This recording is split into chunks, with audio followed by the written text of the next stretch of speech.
नमस्कार, आप देख रहे हैं टीवी9 भारतवर्ष। मैं हूं आपके साथ प्रीति रघुनंदन। पश्चिम बंगाल में शुभेंदु अधिकारी बीजेपी के पहले सीएम बन गए हैं। बीजेपी के लिए पश्चिम बंगाल जीतना एक ऐतिहासिक लम्हा है। इस जीत के पीछे होमवर्क था अमित शाह का, जिन्होंने न सिर्फ टीएमसी को हराया बल्कि ऐसा चक्रव्यूह रचा जिसमें फंसकर ममता बनर्जी न सिर्फ सत्ता से बाहर हो गईं बल्कि खुद अपनी सीट भी हार गईं।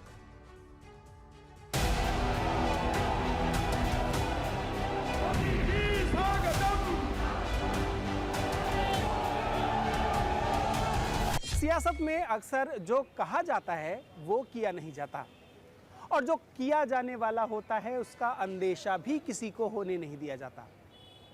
लेकिन अमित शाह पहले ही ऐलान कर देते हैं कि वो क्या करने वाले हैं, और उसके बाद जो वो कहते हैं उसे पूरा करके भी दिखा देते हैं।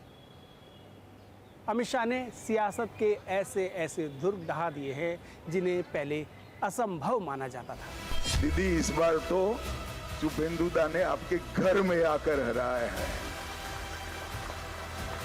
मैं भवानीपुर की जनता का भी बहुत बहुत हृदयपूर्वक धन्यवाद करना चाहता हूं। ममता जी ने मीडिया के सामने एक छोटा सा सवाल किया कि अमित शाह कौन है, ऐसा पूछा। दीदी, अगर आप देख सकती है तो देख लीजिए, सुन सकती है तो सुन लीजिए। मैं अमित शाह हूं। मैं भारतीय जनता पार्टी का एक छोटा सा कार्यकर्ता हूं। मैं अमित शाह हूं।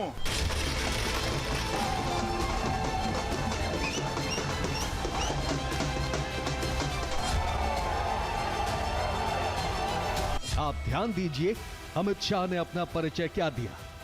बीजेपी का एक छोटा सा कार्यकर्ता। इसमें दो संदेश है। पहला कि अमित शाह को चुनौती स्वीकार है। दूसरा, बीजेपी में पार्टी से बड़ा कुछ नहीं, खुद अमित शाह भी नहीं। ये दोनों संदेश बंगाल में बीजेपी कार्यकर्ताओं को जोश से भरने के लिए काफी थे।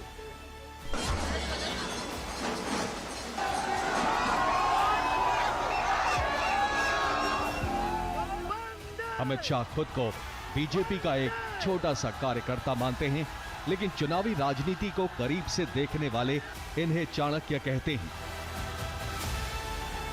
चाणक्य यानी वो आचार्य जिसने अपनी कुशलता से चंद्रगुप्त मौर्य को कुर्सी दिलाई। अमित शाह ने भी कई चेहरों को सत्ता के सिंहासन पर बैठाया। ये कोई तुक्का नहीं। भारत के चुनावों में असल में तुक्कों की ज्यादा जगह भी नहीं होती। इतनी विविधता, इतने वोटर्स के बीच तुक्का चलता भी है तो भी 1-2 सीटों से ज्यादा नहीं, जबकि शाह की सियासत 1-2 नहीं, कई सीटों पर परिवर्तन करती नजर आती है। उनकी कार्यशैली इतनी बारीकी से सब चीज़ों को करते हैं कि उन्होंने किसी को अवसर नहीं दिया कि वो उनके प्रोग्राम में किसी किस्म का की दखल दे सके। वो हर लेवल पे दिखाई देता है। मतदाता सूची रिवीजन से लेके और रिजल्ट आने तक के चुनाव में उन्होंने, अमित शाह ने जो भी प्लान किया वो पूरी तरह से एग्जीक्यूट किया, और यही असल में उनकी ताकत है। पश्चिम बंगाल को ही देखिए, लेफ्ट ने यहां 34 साल तक शासन किया। शासन का पूरा तंत्र कम्युनिस्ट तौर तरीकों से ढाला गया। कांग्रेस से निकली ममता बनर्जी ने 2011 में सत्ता परिवर्तन तो कर दिया, लेकिन व्यवस्था परिवर्तन नहीं हो पाया।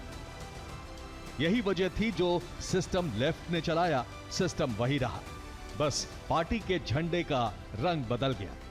चप्पे चप्पे पर टीएमसी के लोग, इतना माइक्रो मैनेजमेंट कि पश्चिम बंगाल में अपनी जगह बनाना न सिर्फ बीजेपी बल्कि उस लेफ्ट के लिए भी बेहद मुश्किल था जो कभी यहां सत्ता में रही। अमित शाह ने धीरे धीरे जमीन पर, ग्रास रूट पर हर चीज को राइट कर दिया। माइक्रो मैनेजमेंट ने टीएमसी की व्यवस्था को तोड़कर रख दिया। पश्चिम बंगाल में बीजेपी का राज ये है कि पश्चिम बंगाल में सबसे पहले लोगों ने कांग्रेस को देखा था, उसके बाद वामपंथी को देखा, उसके बाद टीएमसी को देखा, लेकिन बंगाल को जैसे आगे ले जाना है, भारत का मूल स्रोत के साथ जो जोड़ना है, उसमें कहीं पिछड़ रहा था। तो लोग एक ढूंढ रहे थे विकल्प। तो अभी ये भरोसा हुआ कि केंद्र में जो जैसे नरेंद्र मोदी का सरकार है, इस टाइप का कोई सरकार बंगाल में होगा, भाजपा का सरकार होगा, तो शायद उन लोगों का जो चाहते हैं, उनका जो आशा है, आकांक्षा है, ये पूरा कर पाएगा। इसलिए बहुत बड़ा उम्मीद लेके इस बार पश्चिम बंगाल का जनता भाजपा को जिताया है। अब इन तस्वीरों को देखिए। बंगाल में चुनौती सिर्फ भगवा रंग की होली खेलना नहीं थी, बल्कि ऐसा चेहरा भी देना था जो व्यवस्था परिवर्तन कर सके। टकराव की राजनीति नेताओं को भले ही रास आए, राज्यों को भारी पड़ती है। तो राज्य में चेहरा ऐसा होना चाहिए जो अच्छी योजनाओं को अपनाए, चाहे वो केंद्र की ही क्यों ना हो। पश्चिम बंगाल में भी ऐसा ही चेहरा होना जरूरी हो गया था जो अच्छी योजनाएं लागू कर सके, जिसका ऐलान खुद प्रधानमंत्री ने भी कर दिया था। आयुष्मान भारत योजना को हरी झंडी दिखाई जाएगी। बंगाल का कानून व्यवस्था ठीक करने का काम हम लोग करेगा, विकास तरक्की की काम करेगा, राष्ट्रवाद का जय जय करेगा। इंतजार बहुत दिन बाद, 50 साल बाद सेंटर के साथ हमारा जुड़ाव हो रहा है। बहुत उम्मीद थी, यकीन नहीं होता अभी भी कि हाँ हुआ। पश्चिम बंगाल और असम दो ऐसी जीत हैं जिन्हें विपक्ष अगर हल्के में लेगा तो और भी बुरी खबर झेलने को तैयार रहे, क्योंकि बीजेपी एक बार लोगों से कनेक्ट हो जाए तो फिर ये कनेक्शन गहरा होता जाता है। कई राज्य इसके गवाह हैं। बीजेपी के साथ कई चीज़ें बहुत पॉजिटिव हैं। मेरे ख्याल आज के तारीख में बीजेपी के जैसा नेता कहीं किसी के पास नहीं है। बीजेपी के पास एक तरह से अपने आइडियोलॉजी के नया होने का भी बल है, क्योंकि बाकी आइडियोलॉजी जांची परखी जा चुकी है। बाकी स्टेट पॉलिटिक्स के हमारे जितने भी रहे हों, चाहे वो कांग्रेस हो या लेफ्ट हो या ये जो बीच की पार्टियां थी जिनको सोशलिस्ट ग्रुप कहिए, आप जनता ग्रुप कहिए, ये सब थे, इन सब को आजमाया जा चुका है। बीजेपी ने बंगाल में क्या हासिल किया है, ये समझने के लिए ये तस्वीरें देखना भी जरूरी है। कुछ लोगों का जश्न देखकर लग रहा है कि जैसे पश्चिम बंगाल को दूसरी आजादी मिली हो। आर्ट कल्चर के बंगाल में ये दूसरे रेनेसां की तरह भी हो सकता है, जहां राज्य की सरकार ही नहीं, संस्कृति में भी परिवर्तन हो जाए। जनता एक अभी दूसरी बार आजादी मिली है, यदि देखा जाए तो। परिवर्तन असल में कहने को आसान है, लेकिन ये सिर्फ सरकार के दम पर नहीं हो सकता।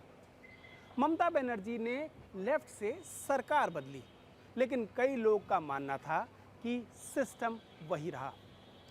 बीजेपी के सामने यही चुनौती है, उसे संस्कृति बदलनी है, न सिर्फ उन राज्यों में जिसमें उसे जीत हासिल हुई है, बल्कि उन राज्यों में भी जहां वो जीत नहीं पाई। प्रधानमंत्री मोदी और अमित शाह की जोड़ी असल में सिर्फ चुनावी गणित से कहीं ज्यादा कर रही है। बंगाल विजय अभियान में नरेंद्र मोदी ने 25 जनसभाएं रोड शो किए, जबकि अमित शाह ने 45 रैलियां रोड शो किए।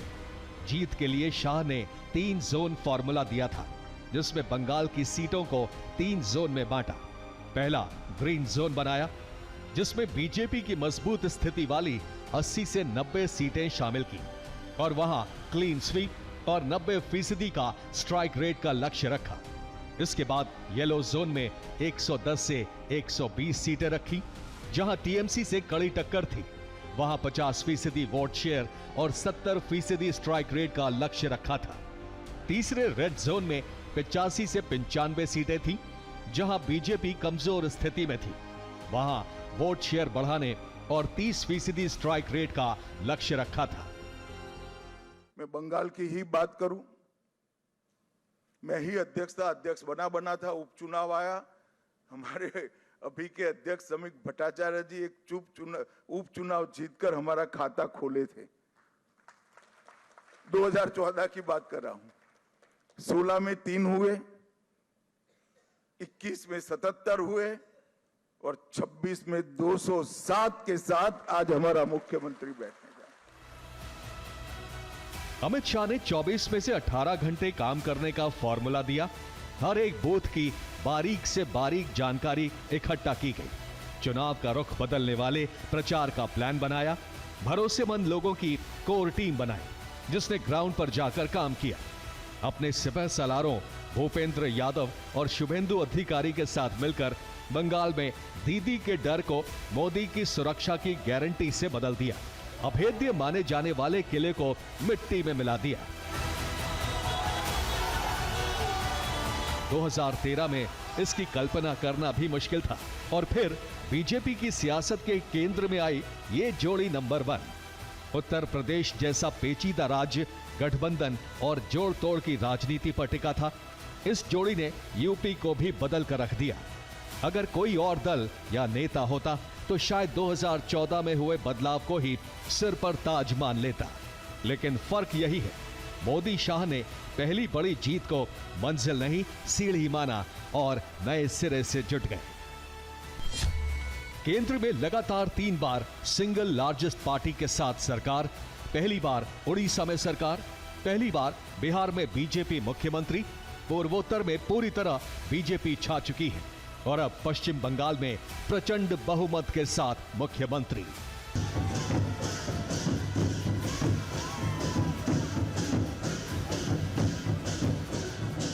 मैं बंगाल की ही बात करूं, मैं ही अध्यक्ष बना था, उपचुनाव आया, हमारे अभी के अध्यक्ष समीक भट्टाचार्य जी एक उपचुनाव जीतकर हमारा खाता खोले थे। 2014 की बात कर रहा हूं। 16 में 3 हुए, 21 में 77 हुए और 26 में 207 के साथ आज हमारा मुख्यमंत्री बैठे। सबने देखा है लेफ्ट पार्टियों का, तृणमूल का, इन सब ने बूथ लेवल मैनेजमेंट में बहुत कौशल हासिल, लेकिन बीजेपी ने उसको राष्ट्रीय स्तर पे आजमाया है और बीजेपी का एक पूरा ग्रुप है जो दिन रात और 365 दिन काम करता है। उत्तर भारत की राजनीति बिल्कुल अलग है और दक्षिण भारत की सियासत उससे बिल्कुल ही अलग।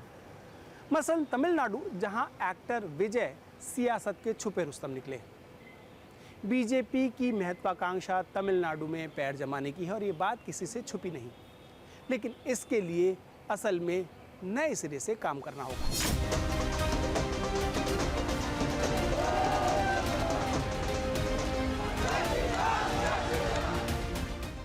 बीजेपी की लहर को सिर्फ भावनात्मक समझना भूल होगी, क्योंकि जनता भावनाओं में बहकर भले ही एक बार वोट दे दे, लेकिन सरकार बार बार बनती है तो इसके पीछे मजबूत वजह होती हैं। इस वक्त पूरे भारत के 21 राज्यों और यूटी में बीजेपी की सरकार है। भारत में कुल विधायकों में से 40% बीजेपी के हैं।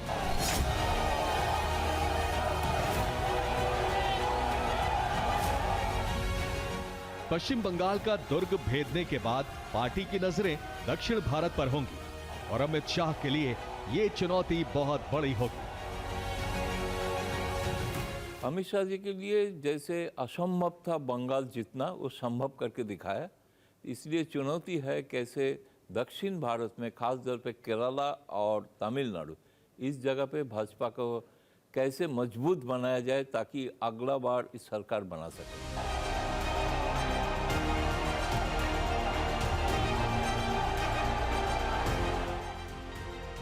न सिर्फ तमिलनाडु जीतना बल्कि कर्नाटक भी कांग्रेस से वापस लेना अमित शाह के लिए अहम है। कर्नाटक में बीजेपी के पास कार्यकर्ताओं की बड़ी टीम पहले से ही है। दक्षिण का द्वार कर्नाटक से ही खुल सकता है। राजनीतिक चुनौतियों के साथ साथ प्रशासनिक चुनौतियों में भी शाह ने मुश्किल काम पूरे किए हैं, खास तौर पर 4 बड़े फैसले लेना और उन्हें लागू करना।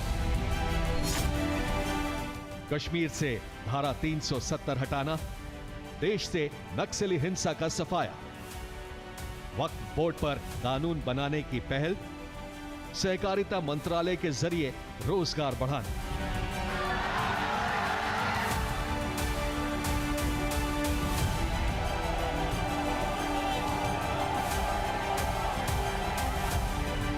चुनावी रैली हो या संसद, अमित शाह सरकार का रुख रखते हुए किसी भी तेवर से हिचकते नहीं हैं।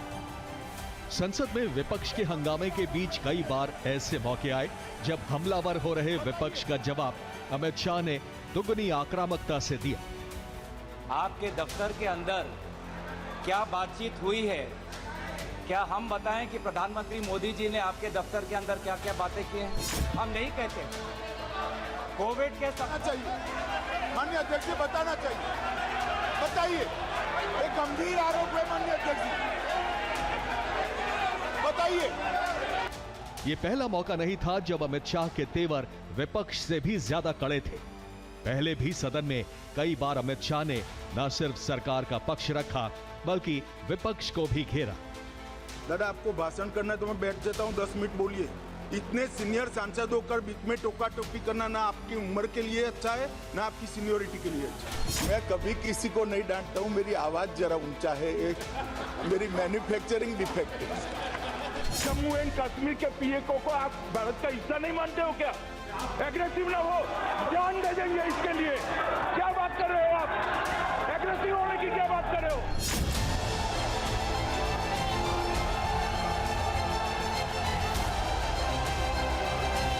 अमित शाह की आक्रामक राजनीति समझने के लिए उनकी राजनीतिक यात्रा भी समझनी होगी। भारत माता की जय श्री राम। अमित भाई अनिल चंद्र शाह का जन्म 22 अक्टूबर 1964 को मुंबई में एक गुजराती परिवार में हुआ। उनके पिता अनिल चंद्र शाह और माता कुसुमबेन थे। उनका बचपन गुजरात के मेहसाणा जिले के मानसा गांव में बीता, जहां उन्होंने भारतीय परंपराओं और संस्कृत ग्रंथों की शिक्षा ली। बचपन से ही उन्हें इतिहास, भारतीय दर्शन और महाकाव्यों में रुचि थी। उनकी माता गांधीवादी विचारों से प्रभावित थीं, जिसके कारण अमित शाह ने कम उम्र में ही खादी पहनना शुरू किया और देशभक्ति की भावना विकसित की।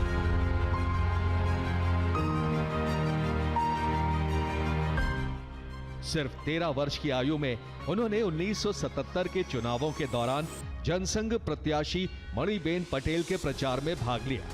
1980 में वो राष्ट्रीय स्वयंसेवक संघ के स्वयं सेवक बने और बाद में अखिल भारतीय विद्यार्थी परिषद से जुड़े।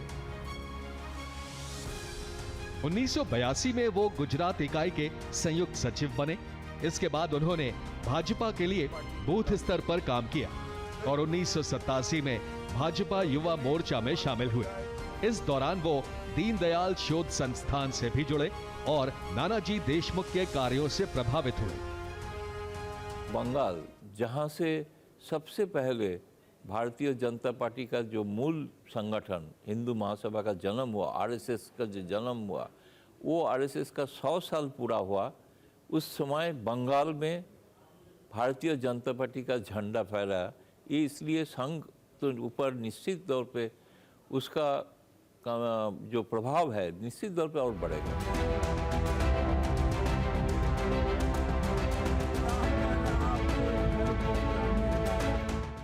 1989 में अमित शाह भाजपा की अहमदाबाद इकाई के सचिव बने। राम जन्मभूमि आंदोलन और एकता यात्रा के दौरान उन्होंने पार्टी के लिए महत्वपूर्ण जिम्मेदारियां निभाई।